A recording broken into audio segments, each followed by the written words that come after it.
State bank ने शरह सूद में इजाफा करते हुए 17% से बढ़ाकर 20% कर दिया। डॉलर भी रिकॉर्ड बुलंदी पर पहुंच गया।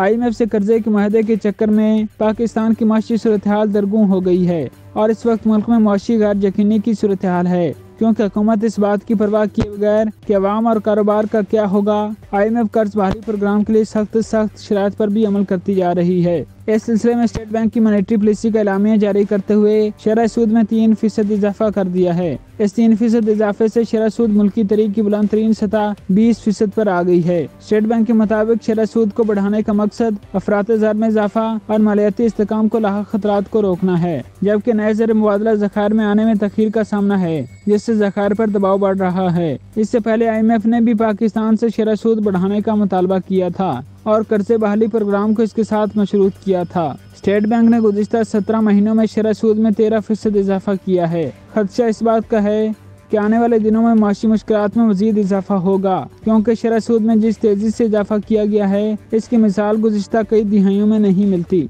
दूसरी तरफ IMF की एक और शर्त पर अमल दरामद करते हुए इंटर बैंक में डॉलर तरीक की बुलंद तरीन सतह पर पहुँच गया और रुपए के मुकाबले में इसकी कदर में मजीद 18.19 रुपए का इजाफा हो गया। इंटर बैंक मार्केट में बुलंद परवाज करते हुए डॉलर की कदर में 18.19 रुपए का इजाफा हो गया, जिसके नतीजे में इसकी कीमत 284.30 रुपए हो गई। इस तरह ओपन करेंसी मार्केट में डॉलर की कदर यकदम 16 रुपए के इजाफे से 290 रुपए की सतह पर आ गई।